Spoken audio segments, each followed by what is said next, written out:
Hey, everybody. Welcome back to another fun episode of the Green Room. I'm Heather Ludlow. And I'm Amber Greene, and we haven't been here in a couple of weeks because I just couldn't do this without Heather. And I was on vacation. Yeah, she was off vacationing, and now she's all back and fresh. And Yeah. I'm not fresh, but I'm here. Well, I'm back to the real world. Yay! It's so fun. It is so fun. Yeah, so we're excited. Who's our special guest? Well, we have a very special guest. Brandon McKinney with MacAdams Appraisals is with us today to kind of demystify the world of appraisals and all of that. So, yeah, welcome. I'm excited to be here. This is my Thank first podcast. Yeah. So yeah, I've been raring to go. So, Good. yeah. Well, hopefully we don't scare you. Oh no, we're not scary, and Yeah. we're glad that your first experience is with us. yeah, Yes. we've been doing a lot of these we type of things Yeah. recently. So And we have not had an appraiser on before. We've had No. all kinds of different real estate professionals. And so this is the first time we've had an appraiser. Cool. And hopefully you can answer all those questions that when our clients ask us, we just basically have to say, well, it just depends. Because it's, we do say a lot of that. because the appraisal process is difficult for people to understand. So hopefully you can. 100%, yeah. Because what you do is a lot like what we do when it comes to valuing homes. Yep. So Yeah. we're excited to have you. Yeah. So thanks for joining us. Yeah. And a little bit about Brandon. He's the co-founder of Mhm. MacAdams Appraisals, right? Right. And you've been a full-time real estate appraiser since what, 2011? Yep. Okay. 2011. Yeah. And you grew up in Putnam County. I did. We were talking before you got here. I was Yeah. like, we're at Putnam County. Yeah, where did you grow up? I grew up in Reelsville. Oh gosh, so you were South Putnam area. I was. Yes. Is that where you went to high school? I did. I graduated from South Putnam in 2004. Okay. And then I went to Purdue, graduated from there in 2008. Yeah. And then, so in 2008, obviously the job market was not great. So Right. I was having trouble finding a job, and I thought, you know what, it sounds fun. I'm going to sell real estate. So In 2008. in 2008, so I went to Bloomington. I did the 2-week, accelerated. Yep. Back then it was salesperson course Yep. At RECP, and then I came back. And I started to work for Darla Campbell, who owned the Century 21 office in Brazil. Yeah. There's no longer a Century 21 office there, but you know what? There's a Greene Realty office. There is. There is. There's every office in Brazil now. It seems like so.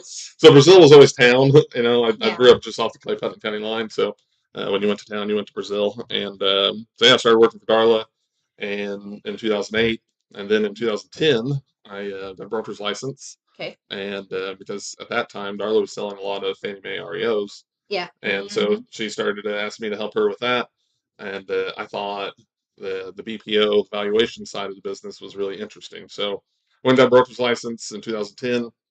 And then I started helping her with REOs and pricing them. And, back then, Fannie Mae would send a property to 2 different brokers, and they both had to complete BPOs, and then they would pick one from there. To list the property. So I started doing that, and then in 2010, late 2010, I was taking a CE course on how to complete a CMA.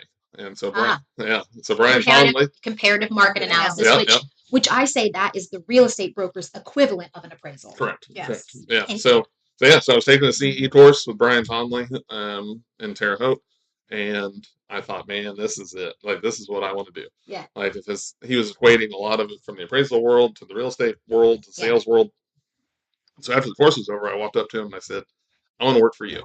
And he sort of laughed and he said, okay, like, here's what you need to do. And I think he thought, oh, this kid, because I was 24 at the time. This kid's not going to do any of this. And so I went out, signed up for the appraisal courses.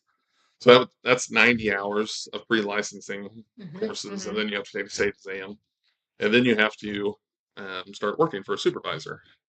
So then after I did all that, I called him up. I said, I'm ready. and he said, okay. so yeah, we worked that all out, and I started working for him in January of 2011. So I worked for Brian for 7.5 years. So Brian was a second generation appraiser. His dad was an appraiser. He had been an appraiser at that point for 40 years. He was a great guy. He was a great mentor. And I was there until 2008 or 2018. Sorry. I did work from Illinois to Greencastle from Covington to Linton. So Oh, wow. all over West Central Indiana. And I did appraisals for all sorts of, I did commercial, industrial, farms, apartments, multifamily, single family, land, did it all. And then in 2018, another appraiser and I, John Adamson, left.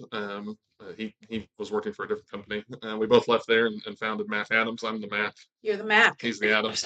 Yeah, so we founded MacAdams in. Okay, I wondered what that Yeah, was. so now I know. You learn something every day, people. Yeah, learn something You every day. do. You Yeah. really do. So we opened up our office in Plainfield in 2018. Okay, so your office is in Plainfield. Our office in Plainfield. Okay. Yep. And we primarily do single family residential appraisal reports in West Central and Central Indiana. Okay. So yeah. So I really, and they're probably not going to watch this, but a little plug for Darla and Brian. I really owe a lot of my success to them. They were great mentors, and they really helped me get started in this crazy business. So Yeah. So yeah, I love real estate. It's the only thing I've ever done, only career I've ever had. So Yeah. I think I'm a little bit unique in the appraisal world that I've been on the sales side of it, so I understand some of the obstacles and hurdles and all that. But I've been on this side for since 2011, so 15 and a half years. Yeah. So we got a Putnam County boy who only sold real estate for a little bit. Right, so your real estate Yeah. and do you like the appraisal side of things a lot better? Oh, than the real 100%, estate? 1,000%. I don't know how you guys do what you do. I really don't. Thanks. No, I mean, it's not a slam at all. Brandon, it's called coffee in the morning and alcohol at night. Right. We're just talking about the Celsius Oh, level. Yeah. Before you got here, I was like, No, I have to worry sometimes. No, I know. It's Yeah. just like so our business is much more structured in the fact that, basically 8 to 5 sort of business.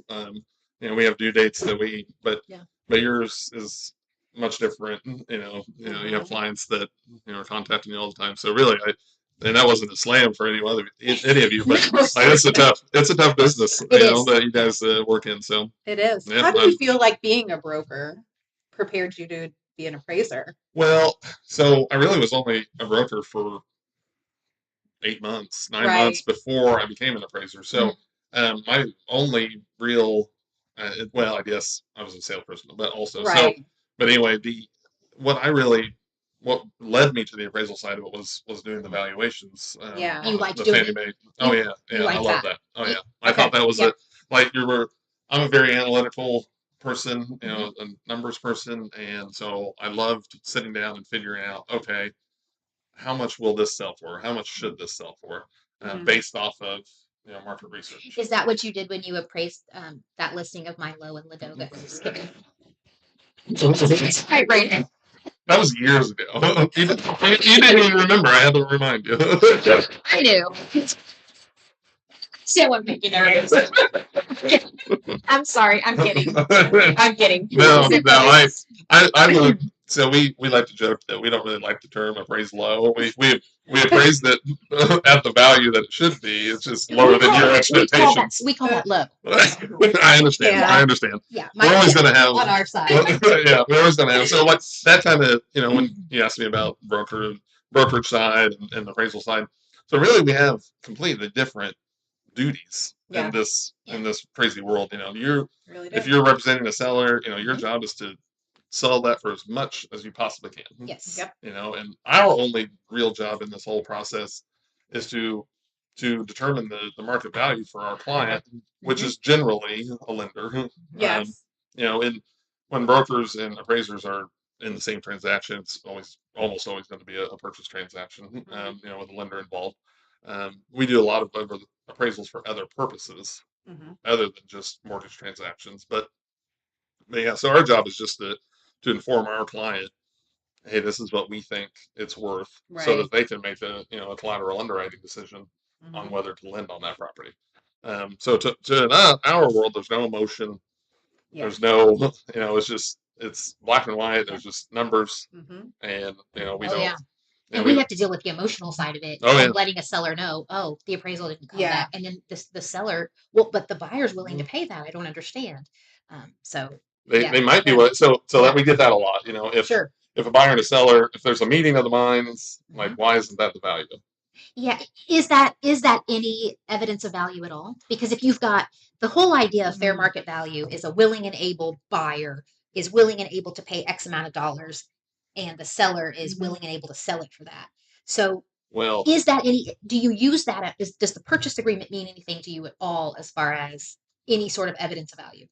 so no, yes, but mostly no. And here's why. So, Okay. so our job is to determine value mostly based off of historical sales data. We understand that that house may be under contract for 400,000, but when there's 5 sales in the neighborhood that sold for 370 to 380, like we have a tough time, you know, saying that that house is worth $400,000. Um, Now that buyer may be willing to pay that, and they can pay that all day long if they're paying cash. Right. But when they're using someone else's money, Mhm. then that's where the rub. So that's where the rub in that whole.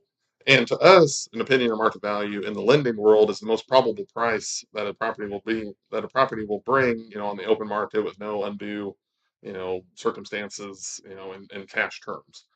And that's a very, don't quote me on that, but I mean, the definition of So market Loose value is definition. yeah, yeah, loose Yeah. definition is that. so the purchase agreement price doesn't necessarily mean a whole lot on what you're going to be doing. We have to review Mhm. the purchase agreement to make Yeah. sure there's no funny terms Mhm. involved. But it doesn't really matter so much outside of reporting the facts inside of the purchase agreement. We're not able to say, for like in my example, if I'm doing an appraisal in Miles Farm here in Danville, let's say, and there's 5 sales, in that mid 300 range, but that one is 400. I can't say, oh, I'm going to make a $30,000 adjustment to these sales because this guy, Joe Smith, is willing to pay 400. Like, Okay. there's no support for that purchase price. So, our opinion of value generally needs to fall somewhere in that unadjusted and adjusted sales price range. Gotcha. Yeah. Gotcha. How important is square footage? Is that the most important thing you would say Good question. And in the appraisal? no, it depends. Okay. And I know, like we say, This is good information, it depends a lot. I know attorneys say it depends a lot. Yes. Right, so it depends. It depends. Yeah. But so I guess two different things going on there. Obviously, location is the Right. most important. So if you're looking at a property in a subdivision in Miles Farm, for example, Right. and you've got plenty of sales data in Miles Farm, there's no reason to go Outside of it. outside of there. Right. The most similar properties to that will be in the same neighborhood. The issue becomes when there is no sales data. Then you have to go find a more a comparable neighborhood to find the data to which determine that opinion of market value. So, Right. but as far as square footage, yes, that is definitely one of the search terms that we're going to use to find sales. But just a little, I got notes here because I've got a lot of numbers, so I wanted to I wanted to make sure and hit some of these because it's really interesting. So if you're looking, I know realtors love price per square foot. I see it on your advertisements like, oh, this lowest price per square foot in the neighborhood, or this, at only $200 per square foot. This is a great deal. But something you have to think about. So in Hendricks County over the previous 12 months, so this is why it's important to really make sure that the houses are comparable before you start looking at price per square foot. So Hendricks County, previous 12 months, single story homes, no basement. The average price per square foot was $192.64. Okay. So Yeah. that's all of Hendricks County. No qualifiers other than no basement. So in that same average, the average square footage was 1,576 square feet and built in 1991. Okay. So typical sort of subdivision house. Yeah. Not single story. So everything besides single story, no basement. The average price per square foot was $151.07. So that's $41 more that a single story sells for on average than a 2 story. So 27% more price per square foot. So basically, if you have a 2,500 square foot house and you're looking at price per square foot in a neighborhood, there's a potential discrepancy of $108,000 if you were to rely more on that price per square foot generated from single story sales Mhm. rather than 2-story sales. So are you looking then, is, you don't like to, well, I don't want to say it like that. Is a 2-story home more comparable to a 2-story home? 100%. Period. Period. So Yeah. you're going to be looking, if you've got a 2-story, you really don't want to use No. one level ranches. The only Right. issue where that, so some of the toughest appraisals that we seem to do are if you have a house in a neighborhood where it's a smaller than typical 2-story Yeah. or a larger than typical ranch. Yes. So like say a 1,600 square foot 2-story, Yeah. when it's kind of the size of a ranch, or maybe like a 2,600 square foot ranch. Yeah. You know, so Okay. those are tough because sometimes you just have to use a sale that's not a single story or not a 2-story. Right. I don't like it, but then we have to dig into, okay, how much more does a single story sell for, Mhm. or and then sometimes, let's say you have one of those that's a story and a half, and the only thing upstairs is sort of a loft and maybe a bedroom, but all the other bedrooms and bathrooms are on the main level. Mhm. I don't feel as bad about that, where I would a conventional 2-story layout where all the bedrooms and bathrooms are upstairs. Yep. If that makes Okay. sense. It Yeah, does. it Yeah. does. Yeah. Absolutely. So yeah, that's a big one. Ranch versus ranch, 2-story versus 2-story. 2-story. So Yeah. compare apples to apples, Yeah. right? Yeah. The most you can. Yes. Yeah. Yeah. Well, 100%. Yeah. that something that I've been doing this for a really long time, and I still am not sure what the answer to this is. Okay. So let's say you have a rural property in Putnam County Mhm. and it's not in a subdivision. Okay. Mhm. Mhm. How far away from the property can the comparables be? Oh yeah, great Does it, question. right? Can it be, does it have to be in the same county? Does it have to be in the same town? Does it have to be in the same school system? Like, what does all that look like? So Yeah. I know whenever we do these discussions, Mhm. the question that question always comes up Mhm. because everybody wants to know when I'm searching for sales, how far back or how wide of an area can I Yes. search? How wide can you cast I your net? always Yeah. wonder that. I'm like, do I I need to know. keep it within a Well, mile? right. Can I go out farther? No, so basically there is no rule. Yes, and that makes it even harder. Well, but if you think about it, like if there was a rule, what are you going to do? Make up the information? I mean, if there are no sales, Yeah. then there are no sales. So, like, there's no time rule and there is no distance rule. The only thing is Oh, there's no distance rule? no, Okay. no. So I mean, There was. Me too. no, there's no distance rule. Now you have to be careful. And let's say because I would much rather find the most similar property I can. And then because time and location are the easiest things to adjust for.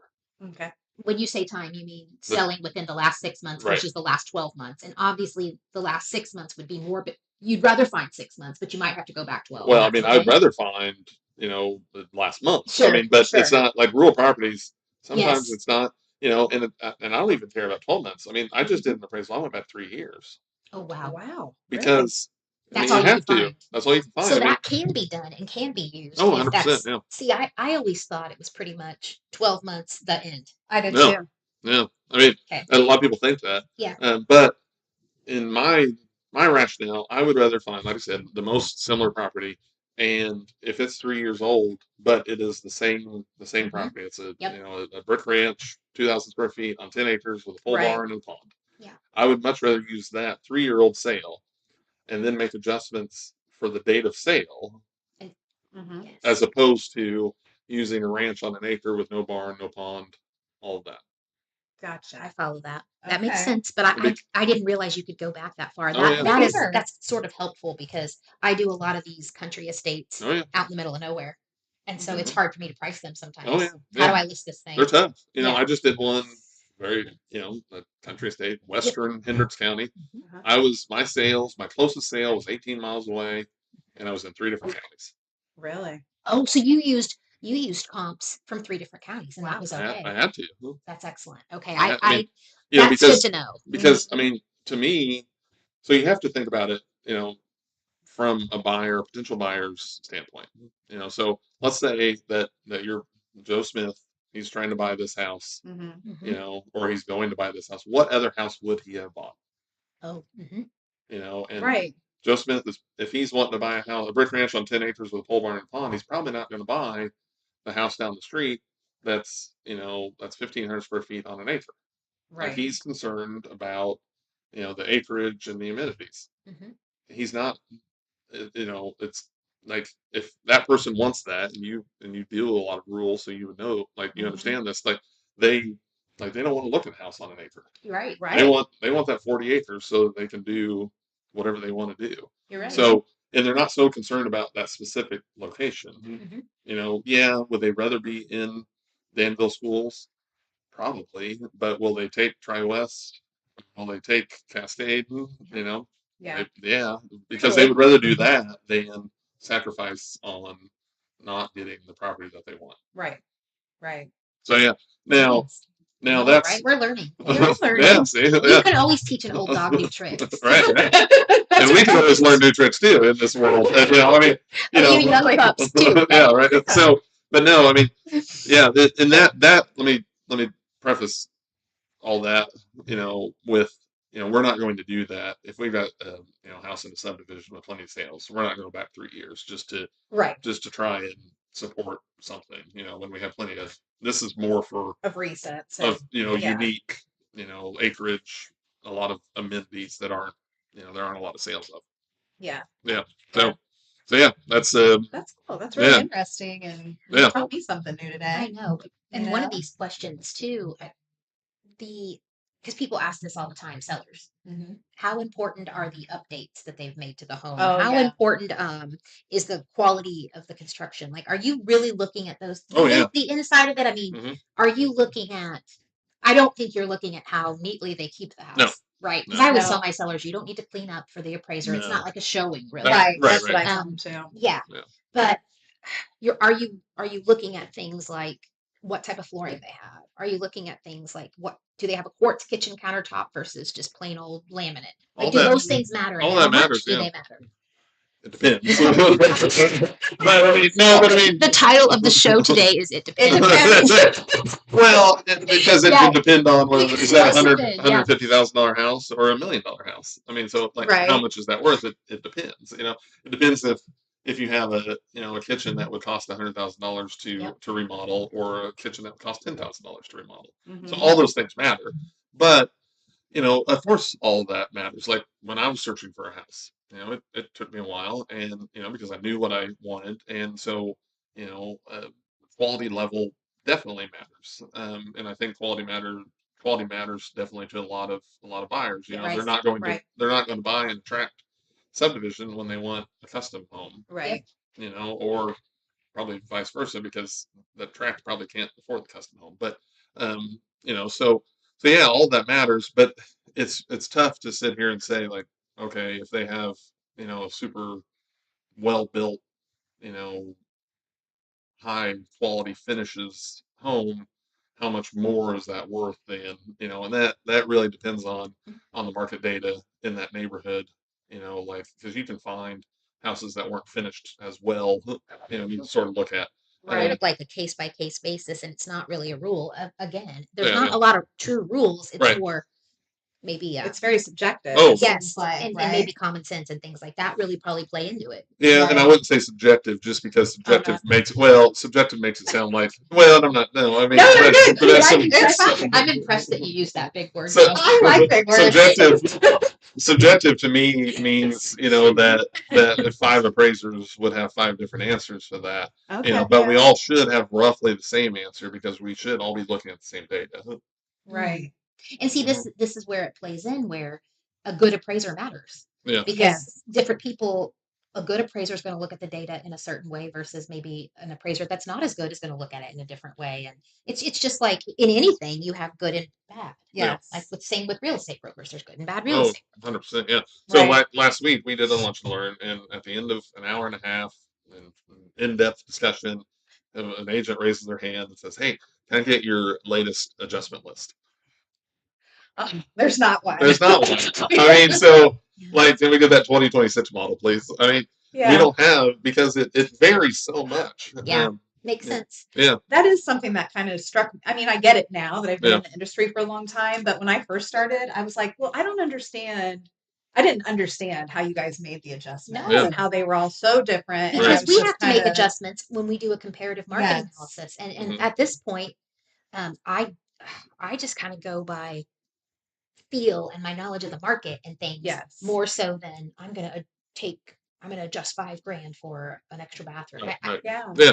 Well, and I you, do the same thing. so You just use experience. your experience is different than our experience. So our experience, we're basically looking at data all day long. We don't really ever deal with buyers and sellers, but you are dealing with buyer and seller. Yeah. And a lot of buyers may say like, oh man, this house only has a bath and a half, but we really want a 2-bath. Right. Man, I'm going to need a $10,000 discount because I want to put in that extra bathroom. It's different. Yeah, So- we're coming at it from a different But point of view. But if we can find, and we used to do these buyer surveys, broker surveys, just to get a feel, put our finger on the pulse of your participants, like how much more or less, is a 2-car versus a 3-car garage, 2 full Yeah. baths versus 1 full bath, things like that. Yeah. Basements versus no basements, patios. I mean, all that stuff. Right. And yeah, we can, but sometimes it's really difficult for us to figure out those answers. And you guys have a different set of knowledge because you deal with the participants much Right. more directly than we do. Right. Yes. Yeah. Some of these, I love these questions. Mhm. And these are the questions that we get asked Yeah. all the time as Yeah, real estate yeah. brokers. Yeah. And so I just kind of want to go through them and see what he Yeah, says. yeah. And Yeah. one of them we kind of already asked. Yeah. Does the appraiser know the contract price? Yes, we have Okay. to. The comptroller of the currency says that we have You to. have to have. We You have to have cannot it. so basically you cannot do your appraisal or start the process until you have a copy of the purchase agreement. Yeah, because and not so that we can just be nosy, but we have to know the terms of the deal. Yep. Sometimes Right. sometimes they may be, especially on a rural property, you may be Yes. selling that, $40,000 tractor in the barn with this whole thing, And that matters. Yeah. and that matters, because we don't appraise personal property. We're only appraising the real estate. Yes. Okay. The question I get a lot, Yes. just Mhm. tagged onto that, Yeah. is does you knowing that contract price influence No. the appraised value? No, I not do at get all. asked that a lot. No. I thought it did. No, Yeah. I mean it really doesn't, because like you can go into it because we don't ever search by price. Okay. Like that is like the grave sin in Of appraisal an land. appraiser? Yeah, like because you just don't search by price. So I can tell you, like, but no, I mean we don't, because so if we are appraising that that house, we're going to put in all the terms, and then if we can't find sales, we're going to loosen, expand and go back in time and all those things. But yeah, we're not searching by price. Okay. Interesting. This one is a good one. Why did my renovation not add dollar to dollar value? So if some Yeah. seller spends 50 grand renovating their kitchen, why isn't their house worth $50,000 more as a result? So Yes. well, This is a good all right, one. this is a great one. So first, I will say that cost doesn't equal value, and sometimes it's close, Mhm. but a lot of times, if it really depends on the neighborhood. Mhm. So let's say some people will kind of brag, oh, this is the nicest house on the block. Huh? You really Right. don't want to be the nicest house on the block, because you don't want to put $100,000 kitchen, in a $200,000 house. Yeah. You'll You know, never see the return on you'll it. never see the return. Yeah. Yeah. So, and also you don't want to we see this sometimes when people are building new houses, because we do a lot of new construction. Okay. They will go way above on upgrades Right. on things that really don't matter. Like um so to answer your question, why didn't I see that return? So we are looking at the condition of a house overall. Mhm. So yeah, oh hey, great. On the day you appraise it. Right. That As of that effective date. Right. So Yeah. we're taking a snapshot, boom, right then. So let's say, oh hey, great, this got a new kitchen, it's got a new bathroom, perfect. When we look for sales, we're scouring those listings and looking at all the pictures Mhm. and saying, okay, hey, great, this one's got a remodeled kitchen, but it doesn't have a remodeled bathroom. Okay, take that into account. Then the next one, vice versa, and then the third one has no remodeling. And then generally, you can, if you look and you make your other adjustments, for square footage or site or bathroom count or anything like that, what you're usually sort of left with is condition. Right. And you can see, okay, this one sold for $20,000 more because it's got a new kitchen. This one sold for $10,000 less because it doesn't have a remodeled bathroom. And then you can make those adjustments to sort of square up all your values. Yep. Okay. That's a good answer. I mean, and that makes perfect sense. Yeah. It totally does. Yeah. Right. Yeah. Because you didn't see what it looked like before they remodeled the kitchen. Right. Right. Yeah. Yeah. I mean, and a lot of times, we'll get hit with like, oh, they just put a new roof on, put new windows on, put a new HVAC in. But Well, that just brings it up to the standard of the neighborhood. Right. Right. We're going to assume that, all that stuff works. Right. Unless you're dealing with, distressed properties, and then it can really sort of matter. Like, oh wow, there's a gaping hole in the roof, water's pouring in.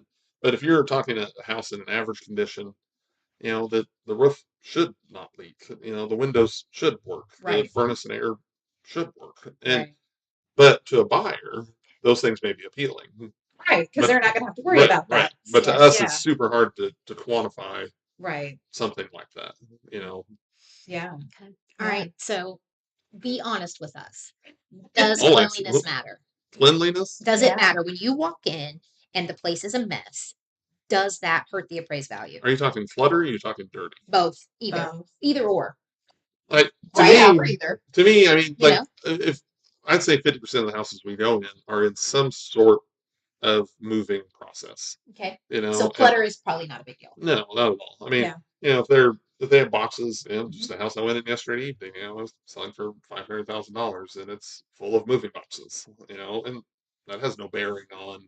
I mean, that's to be expected. Right. What if it smells like cat pee and it's dirty? That's a problem. Cat pee is a problem. I mean, just because that's going to take some money to remedy. So that might lower the value. It could, because like I've done a few of these, and it took a lot of research to figure out. Okay, like I'm talking severe cases. I'm not talking your litter boxes in the corner. You can kind of smell it, but I'm talking has done damage to the home. And you see the pee spots on the floor. Right. Okay. Yeah. And that can really cost a lot of money to get rid of that. So yes, in those extreme cases, that can, because I can think of one off the top of my head where there was a lot of animal odor, and they had they got quotes, and like it was $30,000 to. I mean, they had to tear out a lot of subfloor. Tear out drywall and the whole 9 yards. So yeah, it can cost a lot, but clutter doesn't matter to us. Have they general cleanliness doesn't matter to us. Okay. So you could leave the laundry basket out. Oh, yeah, we don't It's care totally about that. fine, right? We don't care about that. Yeah. Let your dog and your cat. Right. Yeah. That's kind of common sense, right? Yeah. I mean, a lot of that doesn't, and we don't, because sometimes we'll, especially if we're scheduling like a refi appraisal, where we're dealing directly with the owner. They're like, oh, I need a few days to clean up, and like, we don't care about that. It's no big deal. Yeah. Right. That brings me to another question. Yes. Should the homeowners be there when you're there appraising? I always tell my homeowners it's best maybe not to be. It doesn't matter to us. I mean, like, are we? I tell them to get out. Well, are we talking? Because I don't want them running around telling you how great their house is. Well, because I think that might annoy you. I've been doing this long enough that it doesn't annoy me. I mean, it just, if they're not there, we can generally work more efficiently, right? Because we have, I think everybody has sort of a process that they go through. They do this first, do this. And sometimes if a homeowner's there and if they're, oh hey, I'm on a Zoom call in my bedroom over here, can you not look at that until the end? Well, we may forget to look in there because, or if they start talking to us about this or that, well, we may forget to look in the crawl space, or may forget to look at the furnace, or may forget to make sure the utilities work. Yeah. So generally speaking, in an ideal world, it would be best if no one was there. Okay. But we're not going to tell them they have to leave. You got to leave. Right. Yeah. So. Yeah. Is it helpful? Like, I know some listing agents, and I've done this before, have put together like little packages of things and like left. Bless you. I'm allergic to appraisal. Okay, I'm better. Are you better? Yeah. Good? Okay. I'm good. No, I know like some people will put together package. Do you guys care about that? Oh, so this is one of my. keep it real. So I came with a lot of notes Okay. because I want to make sure and hit some of my bullet points here. But so I have a section here: how to help the appraiser. Okay. Let's go through that. It's titled "Packets." We love them. You do. We love them. Okay. 100%. And here's why. What do you like in the packet? All of them. Give us everything. Give us everything, and we can sift through it. Mhm. Okay. I would rather be inundated with a way too much information Then not enough. Okay. So upgrades, sales in the neighborhood that may be off the market, because like in certain neighborhoods, you live at Heritage Lake, and there may be, especially it seems like maybe a lot of waterfront stuff might transfer without hitting the market. We do some, off market all the time. And so or farms. Yes, farms. Would we prepare the packet? Yeah. Okay. So as the listing agent, prepare the packet, leave it on the counter for you guys. Or email it to us ahead of time. Email. Okay. I actually like that better, just so that I make sure and take it, because sometimes if somebody's there, talking, I don't forget the. Because I've always felt like if I did something like that, I was trying to be too forceful or like unduly influence you. Like I want to make sure I'm not doing that or. No. We love that. So yeah.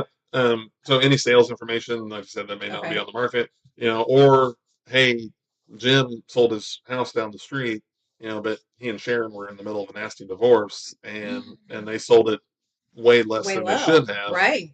Because sometimes we'll see those and we'll be like, man, why is this one so low? Like, tell us that. Tell us that. Or, hey, the attic was full of bats, and they took a huge price cut because they have to do all this remediation. I got a good one. And I want to know what you think of this. What if we give you our CMA? Yeah. That's fine. Oh, yeah. That's what we love that. And that's the next thing. So we love when you give us the sales or how you came up with how you priced the property. Right. So I will say, because we really legitimately love that, because then we know, okay, here's what Heather was thinking, here's what Amber was thinking. Now we may not agree with you,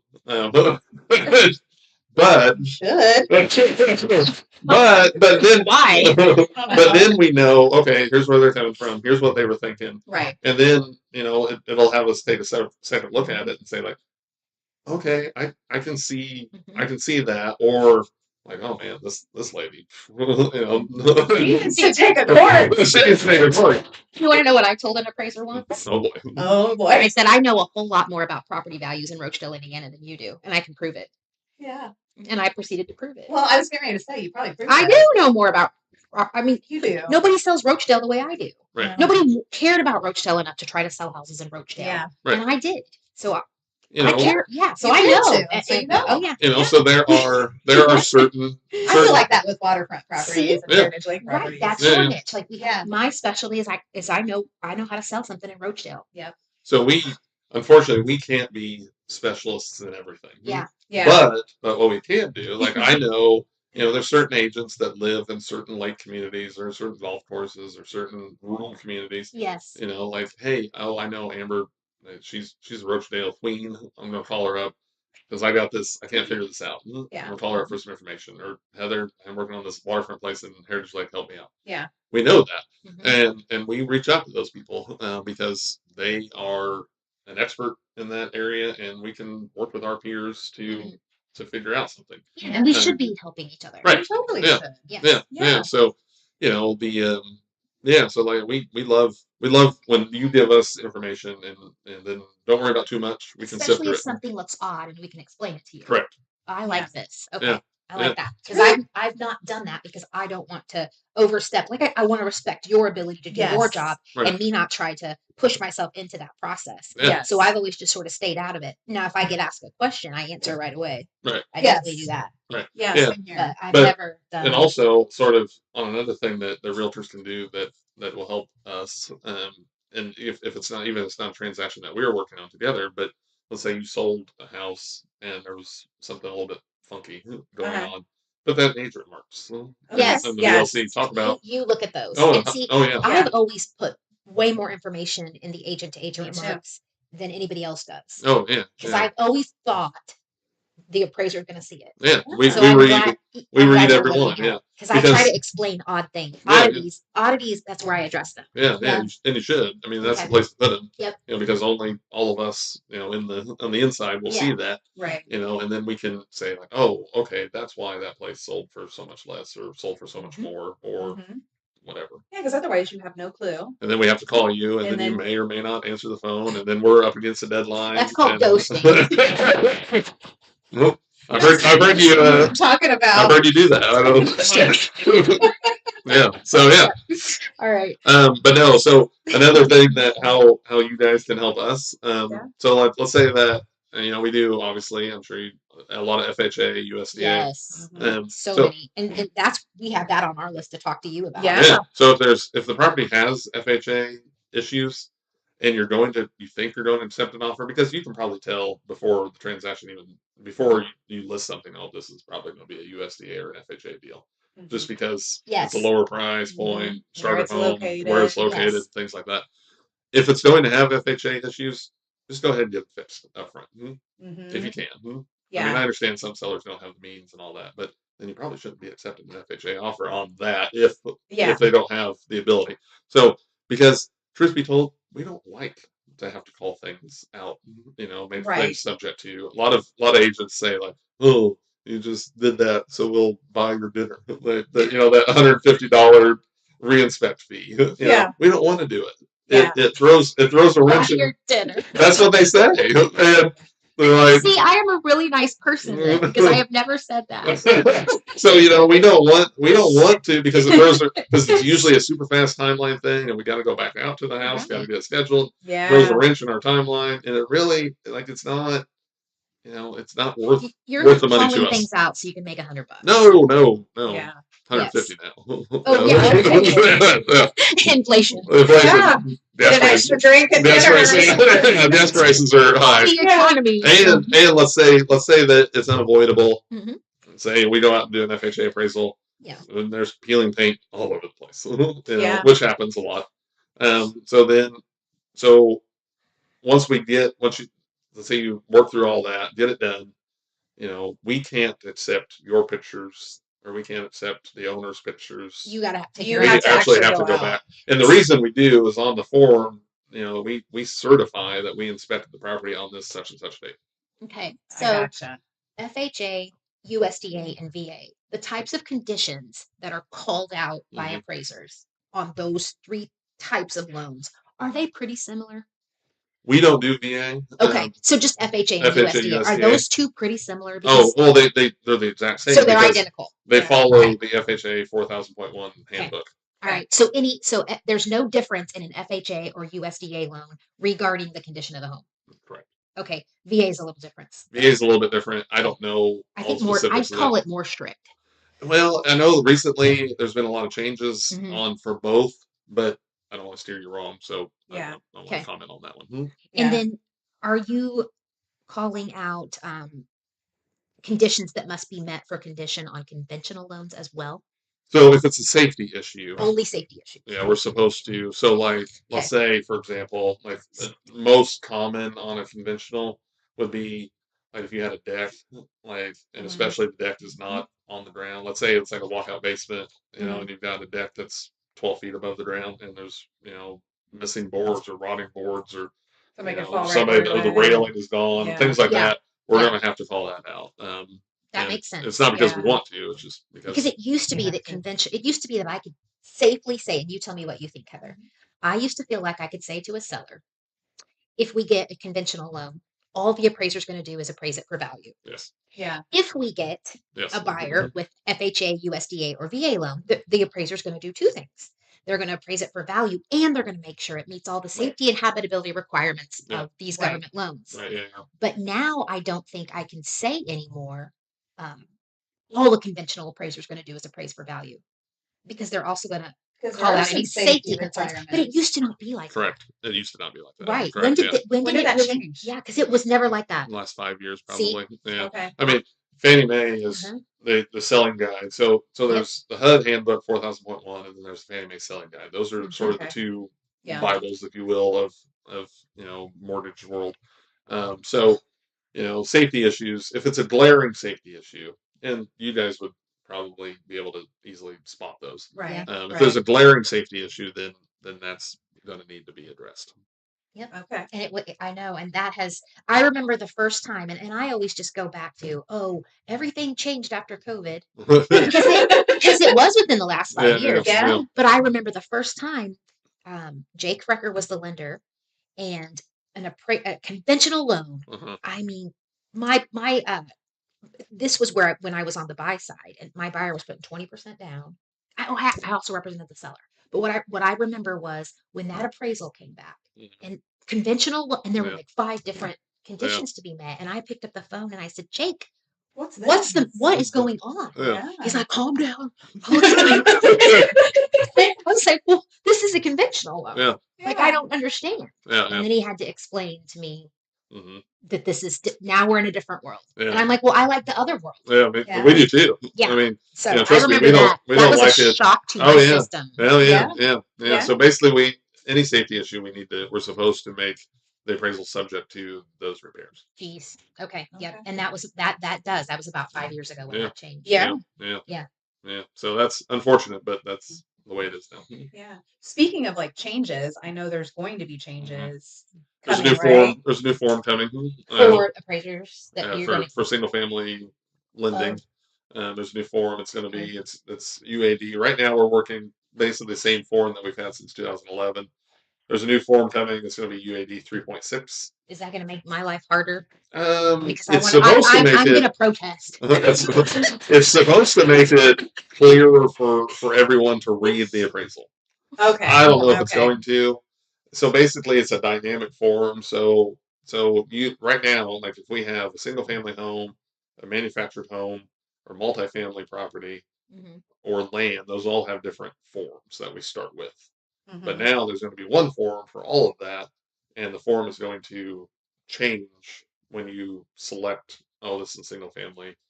So the form will look the same forever, whatever type of property it is. Okay. That hasn't. Lenders currently have to adopt that by mid-November. Okay.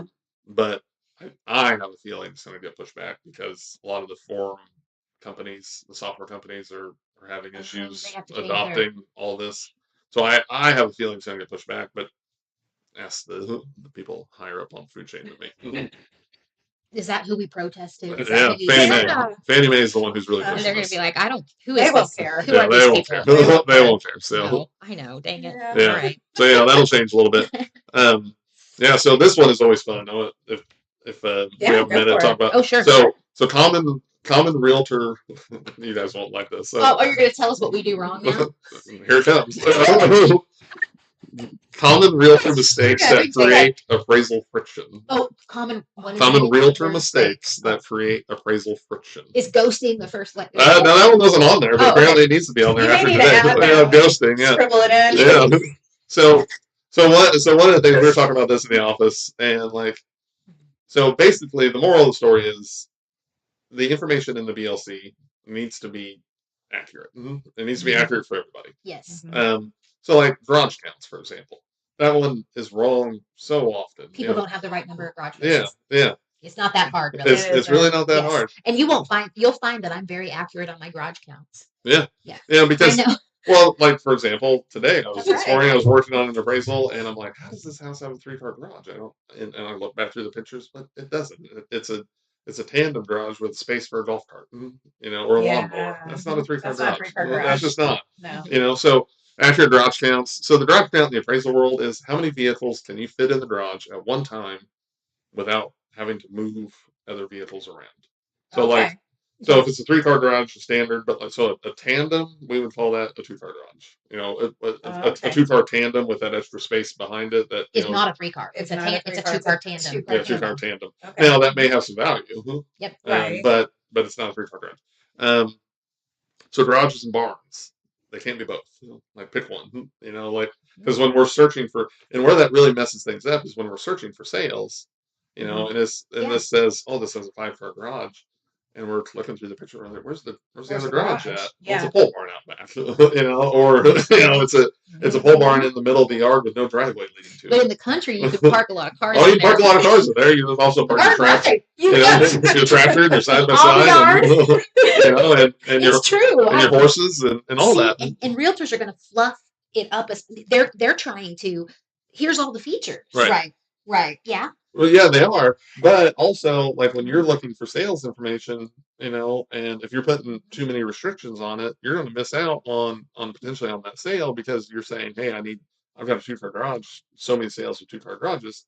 When some agent may say, oh, this has got a 10-car garage because it's got a big old pole barn out back. That's so if everybody was just honest about all of the features, bathroom counts. So don't include half baths and basements or garages, or the pole barn, if it's got the finished area in the pole None barn. of those count. Well. So on the appraisal, there's above grade room counts and then there's below grade room counts. Yeah. Yep. So above grade is everything that's above the ground. Below grade is anything that is at least partially below grade. Yes. So even like walkout basements, those are below grade. Yes. So yeah, just the bathroom counts that are above grade, not the finished area in the pole barn or the finished area in the garage or the she shed out back, or anything like that, or the pool house. None of that counts in the bathroom count, on the main level. And I say all that because when you or I are searching for information, it could be a little misleading, and so that's why I try and put not as many qualifiers when I'm searching for things, so that I can sift through those mistakes. Okay, that's good to know. Basement finish. So percentages are often misleading. And to us, it's not. So percentage, the finished percentage is the amount of the basement that is finished, not to the level that the basement is finished. Okay. Does that make sense? Say that again. Yeah. Okay. So all right. So it is the amount, the area of the basement that is finished. So let's say you have a 1,000 square foot basement, 500 square feet is finished. 500 square feet is like a utility room. Yes. So that's 50% finished. Yes. Some agents will say, well, it's 100% finished because that finished room is finished. I got you. I see. I got you. Okay, no. Yeah, but it's not because you have an unfinished utility room. Right. It's 50. And see, again, I think that is fluffing taken way too far. Yeah. So, and that can, so that's when we have to really dig through pictures and things like that, because that matters on an appraisal. Yes. If you have 2,000 square feet of finish or only 1,000 square feet of finish, that makes a difference. Absolutely. Yeah, and finished can be different things in different areas, different markets. So like Speedway and Broad Ripple, you'll see a lot of spray painted floor joists, painted block walls and epoxy floors. That's finished in that neighborhood. Yeah. But in a high quality subdivision, in custom homes, that's not finished. No. But I like that you are saying that is finished. You see, because of where that house is located. That's what the market accepts. Yeah. Yes. I like that. Yeah, that's what the market accepts in that. I would think some appraisers might say that's not finished. And I could see the argument either way. But if you're going to say it's not finished, then my trouble there is, let's say you have 2 sales that that has this finished area, right? Sprayed floor joists and all that, and the bar and the half bath, typical those in those neighborhoods. Yep. But then you've got a house with no finish whatsoever. Yes. Obviously, the house with some finish, that makes a difference. That adds value. Yeah. Because that's more, especially if you only have, say, 1,000 square foot house, they need that extra space. Yeah. For kids or entertaining or whatever. They need that extra space. So finish can vary from house to house. Another thing, don't change the list price after accepting an offer. Okay. So like if you have something listed for $350 and you accept $375, don't change it to $375. It doesn't do anything for anybody. I've seen a lot of agents. I think that's deceptive. It is, and so it just a lot of agents do it. It honestly just creates more work for us because we have to report the listing history. Yeah. So we'll say, oh, it was listed for $350, then it was listed for $375, and now it's under contract for $375. It doesn't change our opinion. It doesn't say, oh man, they've got an offer for $25,000 more, so that means it's worth $25,000 more. If the sales data says it is, then it is. So anyway, it just seems like they're trying to be a little sneaky. And that confuses me when I see it too. As a real estate broker, like why'd they do that? Yeah. Right. it kind of insults all of our intelligence. Yeah, it does. So be forthcoming in your descriptions. I know you say that you put as much information in that agent remarks as you can. Yeah. Don't delete the pictures after closing. I know that was kind of a popular thing for a minute. Yeah. Because it hurts us. Then we can't see right what the kitchen, the bathrooms, the basement, the overall condition. We can't look at all that. Yeah. All these things will also help agents, help realtors when you're, performing your CMAs. Yeah. Yeah. I don't know why pictures were being deleted. I thought that was awful, and I've never done that. They claim that sellers wanted it. No, sellers don't. No, they don't. They don't care. No. But so a candid and honest, a candid and honest MLS, it just helps all the participants. Yeah. So I like that. Yeah. And see, I think some of that is just the different ways that we're coming at it. I think the MLS description, the BLC description for me as a real estate broker is advertisement. Yeah. Like I'm trying to advertise that house and show it in its best light. Yep. That still has to remain accurate, but then you're looking at that MLS, BLC description as data. Yeah. So it's when we're putting that in and showing the home in its best light, we have to remember we're marketing, but our data has to be accurate. Correct. Yes. And I think that's fair for appraisers to expect that out of real estate brokers. Yeah, and I'm a big proponent of the agent-to-agent remarks. Put Yes. everything in there. Yes, and it cuts down on all the calls and questions Right, that don't need to be had. It helps you guys. Yes, I think it helps 100%. everyone. It does. Yeah, because then that if we're working at Sunday night at 9:00 and trying to get this report done because we got a day full of inspections tomorrow, and if it's in there, then we're not trying to call you. Yeah. We're not just guessing. And it helps with other agents too. Yeah. When I list a property, I'm just going to put everything in there, Right. and I hope they read it. Yeah. Like it's there, Sometimes and I can point them back to that. Right. Sometimes your expectations may be too high. That's correct. And it goes back to what's our job. When I Right. list a house, my job is to represent my seller and present the house in its best possible light and present it accurately and fully. Sell it for the most you can sell it for. Yes. Exactly. Yes. Yep. I agree. Yeah. I like that. Yeah. Okay. Those are awesome tips. We've got rapid fire appraisal round too. We do. But before we do that, just a question. When the appraisal comes in low, Yes. what can when it comes in less than the purchase price? Less than your expectation. Yeah. Yeah. So let's say this appraisal comes in less than the contract purchase price. What options does Heather have as a seller's broker? What can we do? You can call us. So it'd be okay if I picked up the phone and said, "Hey, this appraisal came in under contract purchase price." So correct. So what can we do? Well, so let me start by saying, you can call us and we'll take the call. But there are certain limitations as to what we can discuss. And so we have, much like, attorney-client privilege, we have, privilege with our clients who is your client's lender. Right. Yes. So we can't talk about, the real nuts and bolts of the appraisal, like why you made this adjustment or didn't make that adjustment.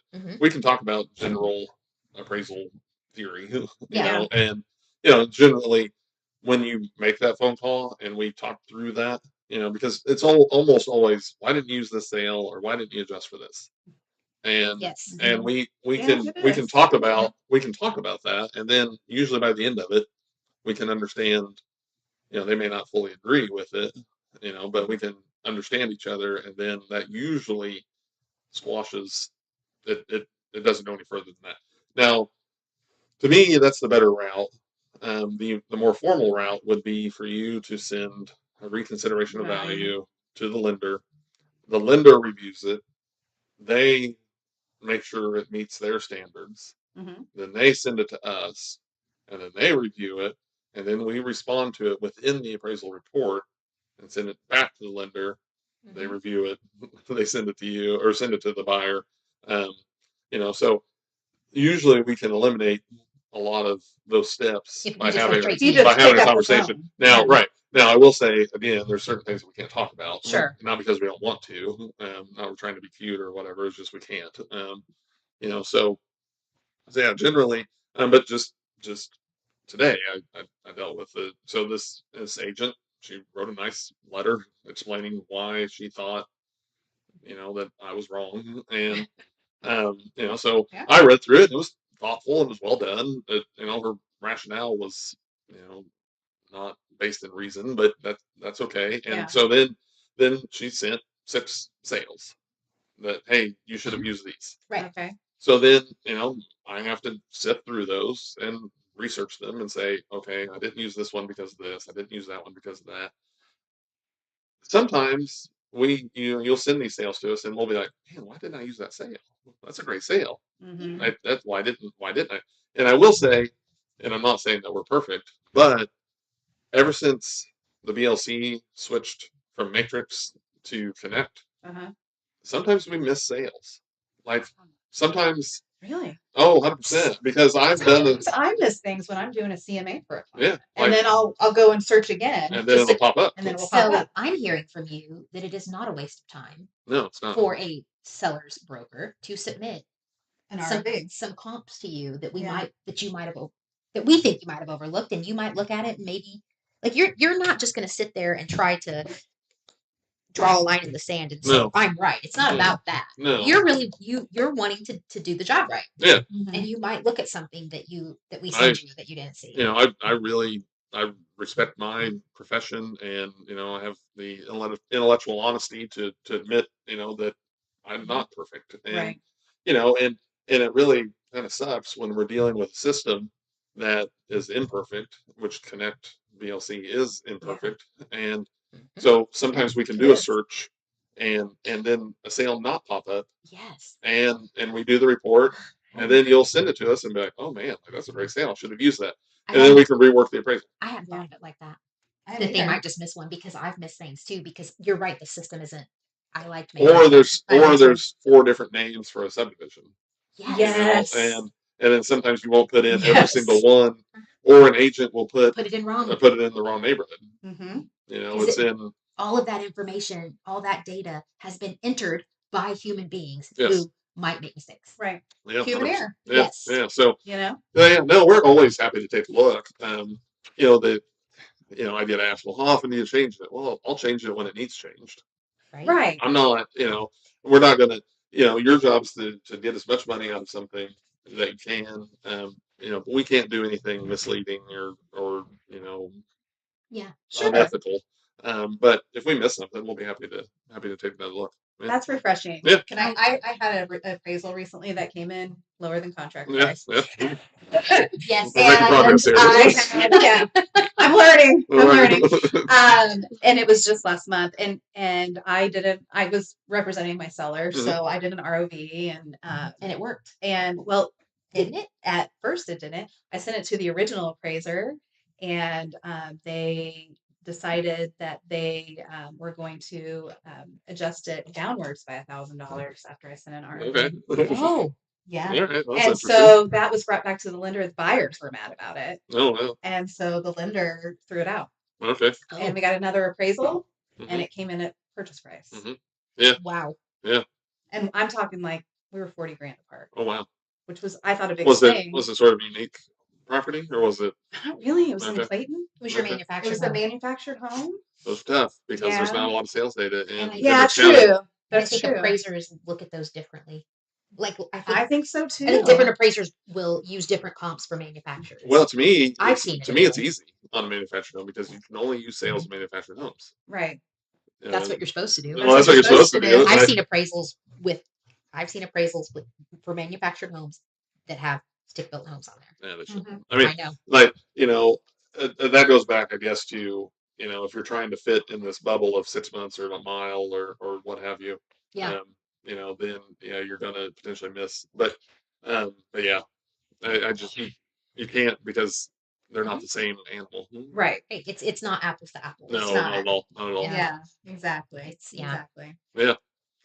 Can I talk about one little thing before we go rapid fire? Yes. Or Yes, That we was good on- actually we good fun. on- That's the fun part. That's the fun part. But Okay, yes, all right. please do. So Please one do. thing that has become sort of common recently. So this question gets asked: what's our perspective on overpriced versus well-priced listings?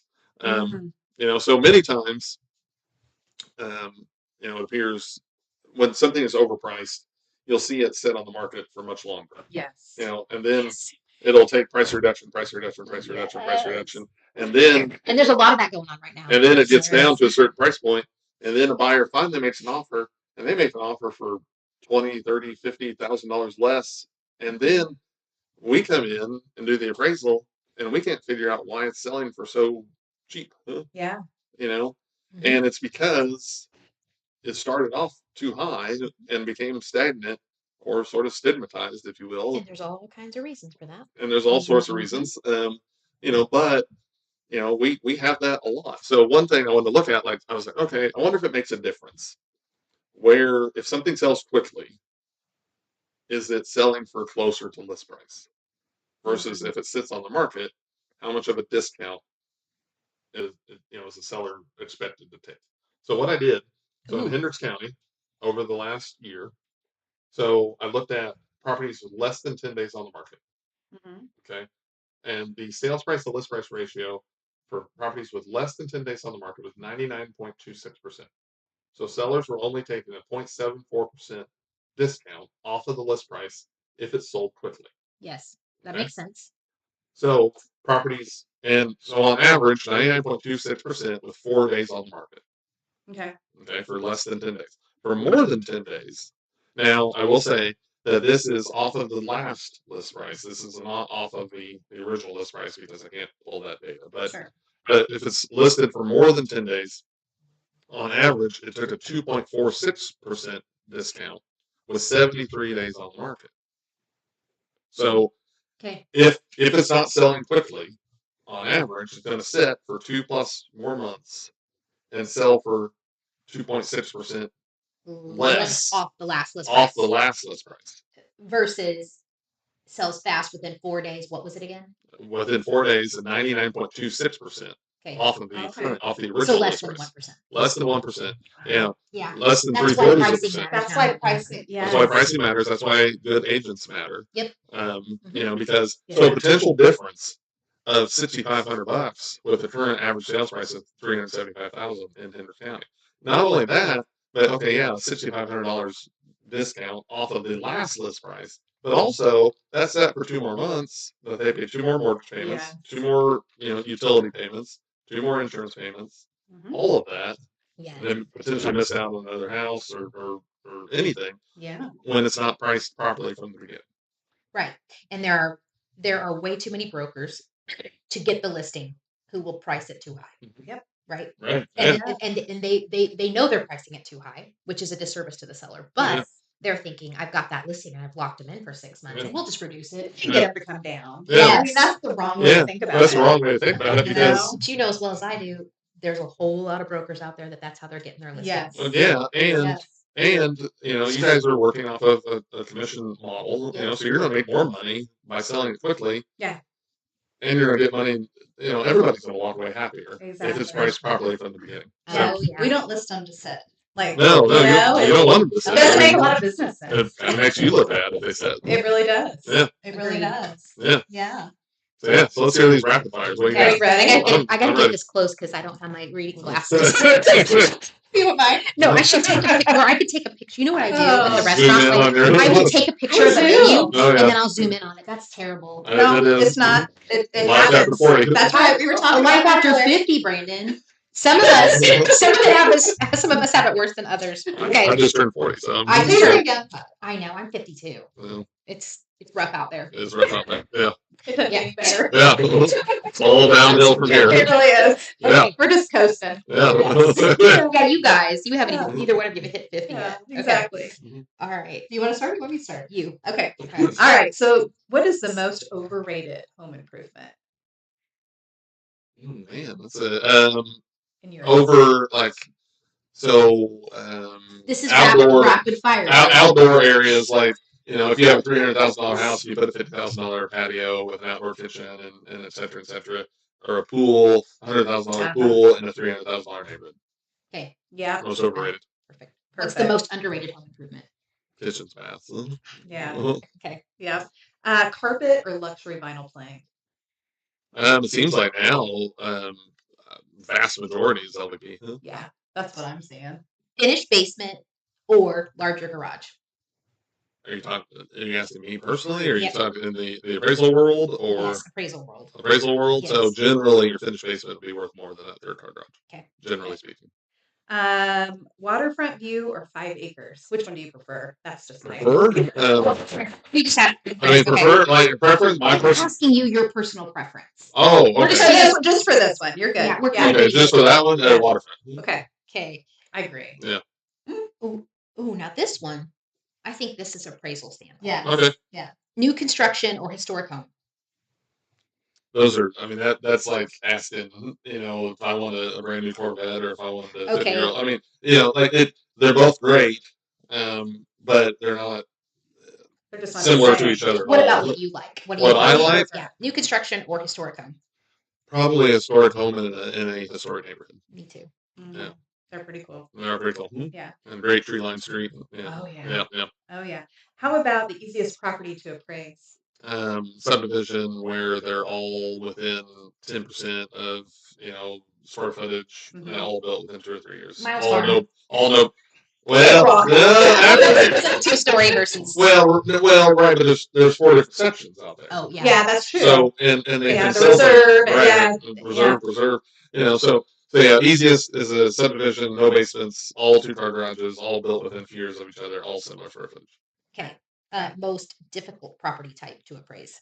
Something that's not very common at all. So like in Hendricks County, probably a manufactured home on acreage. So what I dealt with. Yeah. Yes. Yeah.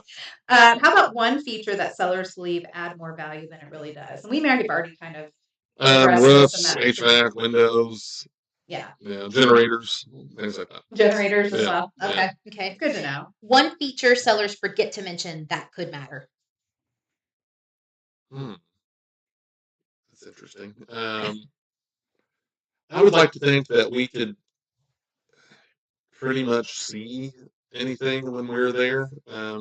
But again, that's why we really like packets to give us a list of, hey, especially if it's something that I don't know, rapid fire, not hurrying, but let's say it sold for $150,000 a year ago. Now it's sold for $300,000, and you're like, man, like what all did they do? Well, they may have done $40,000 worth of crawl space remediation.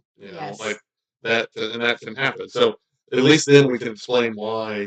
When because lenders will say like, why is it selling for twice what it sold for a year ago? So then we can explain all this. Yeah. So another plus for Another plus for packets. That's right. They love them. Yeah, I love that. What's the biggest appraisal myth? Time and distance. And appraisers don't lie. I mean, like everybody thinks that we have this adversarial relationship with realtors, and that's just not true. Yeah. Yeah. Yeah. I like that. Best thing, I already know the answer to this. Best thing an agent can provide to an appraiser. All the information possible. Packets. Packets. I'm not saying we're taking away. It's Yeah. packets. We love packets. You know that? There is one brokerage, a large brokerage, in central Indiana that they train their agents to give us packets, and we always You like that? We do. We like it. Maybe we should do that with our agents. That's what I'm thinking. Yeah. Okay. Yeah. What is the worst thing to say to an appraiser? Did you see? You didn't see the. You didn't see the mold in the bathroom, did you? I mean, Then now you have to look for the mold. Right? Yeah. Or and we want to see everything, but like sometimes they just have diarrhea of the mouth and they say too much. Yeah. Yes. Oh yeah. Have you ever been followed through an entire appraisal by a homeowner? Oh yeah. It's annoying. It is annoying, but I mean, and it's not because we don't want to talk to you. Like we'll be happy to talk to you after the fact, but like generally we have a process, and we want to stick to that. Yeah. How about, have you ever been greeted by an unexpected animal? Oh yeah. Yeah, just a lot. A lot, yeah. Yeah, or an unexpected child that didn't is laying in bed, Yeah. What's more intimidating, an angry seller or an angry goose? Have you ever been chased by a goose? Yeah. I've been chased by I a have goose. too. It was a black probably goose. an angry seller. I mean, just because like that would make the whole visit awkward. Yeah. Yeah, like I can get around the goose. That's right. Yeah, I get away from the goose. They're pretty mean. They are pretty mean. They are pretty mean. Yeah. Would you rather appraise a one-of-a-kind waterfront home with no comparable sales, or how about a working farm with 6 outbuildings? Um, either one is going to be a little difficult, but probably the waterfront, Yeah. because I feel like that one would be a little more straightforward in finding sales. Okay. Okay. Finally, last question. Describe the appraisal profession in 3 words. Numbers. That's a good question. Yeah. I've never been you know, huh, that's a great question. I'd say numbers, analysis, and research. Yeah. Oh, there you go. Okay. All right. Yeah, I mean, Encompasses it well. I don't. Yeah. Yeah, that's not the best answer, but that's No, what I I got think right now. no, Yeah, that's yeah, good. I like think that. that's what an appraisal is, right? right. Yeah. Do Yeah. we have any questions, Dustin? Matt Ludlow. Oh, yeah. That's my husband. Okay. Yeah, Just VIP. Yeah, he's VIP. we got 2 questions. Okay. Does a nosy neighbor matter in an appraisal? One that always comes out and talks to everyone that pulls into the driveway. No, I mean that happens a lot. And generally we kind of brush them off. Just like, oh, what are you doing? And be like, oh, I'm just working. Yeah. And because we really shouldn't be talking to them about what we're doing. So, Right. and then if they keep pushing, you'll have to say, oh, you should ask your neighbor. Yeah. Yeah. And then do assessors look at the age of the roof when it comes to assessing value? They determine the overall condition. I don't think they necessarily look at. Now, I will say some counties, you'll see it in the notes over there, will say like, oh, because they pulled a building permit to put a roof on, so that's when they would know, a new roof in 2025. So they probably would take that into account for the overall condition. You're talking about the notes on the right side Yeah, of the Yeah. property card. Yeah, Yep. yeah. Okay. Yeah. Another question. Do solar panels add value, or does that matter? They Or can't. does it matter whether they're leased or owned? Least solar panels do not add value.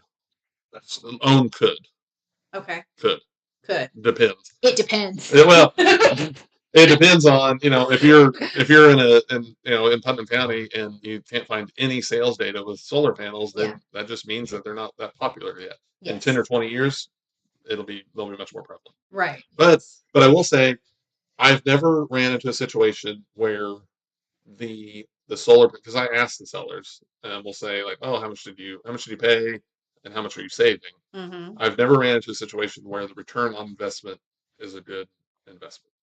Got it. Yeah. Yeah. Yeah. Yeah. Does a detached garage receive the same value as an attached, or detached versus attached? Unless we can find evidence that would say that attached garage is more valuable. I mean, generally speaking, usually it's going to be an older house that'll have a detached garage, and unless we can find, sales data that would say, oh, an attached garage is worth more than a detached, generally the number of spaces are considered equal. Okay. Yeah. All Good right. to know. Well, this was a good one. We learned a lot. You did. Yeah. I feel like I just had a whole class. Yeah. Thank you. Yeah. I appreciate it. Yeah. If somebody's wanting to get a hold of you guys to do an appraisal for them, how should they contact you? Yeah, so we do appraisals for all sorts of different purposes. Property tax appeals are kind of popular right now. That's sort of at the end. I will say, I just did an appraisal for a gentleman. He was a little bit hesitant about spending the $500 on the appraisal, but he saved $1,700 on his property taxes. So he was super excited. He's telling all his neighbors. We do property tax appeals, estates. Let's say grandma passes away and you need to determine that tax basis. Putting something into a trust. Yeah. Need to establish that. Divorces, bankruptcies, bail bonds. Sometimes just, hey, I'm thinking about making some plans. What can you tell me what my house is worth? Right. So anyway, we do all that. You can call 317-678-0007 or send us an email. Go to our website, MacAdamsAppraisals.com. My email is Brandon@MacAdamsAppraisals.com. Be happy to help anybody out. Awesome. Yeah. Well, thanks again for thank you. demystifying the world of appraisals Yes. for us. And thank you for joining us today. Yes. And we'll be back next Thursday at 1 with something exciting, I'm Oh sure. yeah. We Not have sure something what yet, planned. but we'll, Yeah. we'll bring it. Yeah, absolutely. Yeah, so thanks for the invite. Yes, thanks thank for my you, first Brandon. podcast Yeah, experience. how did it go? How'd you feel? It was fun. I had a lot I of know you fun. did great. Good. Yeah, well, Thank thank you. you. We did Yeah. too. Yeah, Yeah. Thank you so cool. much. Thanks for having me. Yeah, Yeah. appreciate it. Yeah. And have a great day, everyone. Yeah, have a great rest of your week.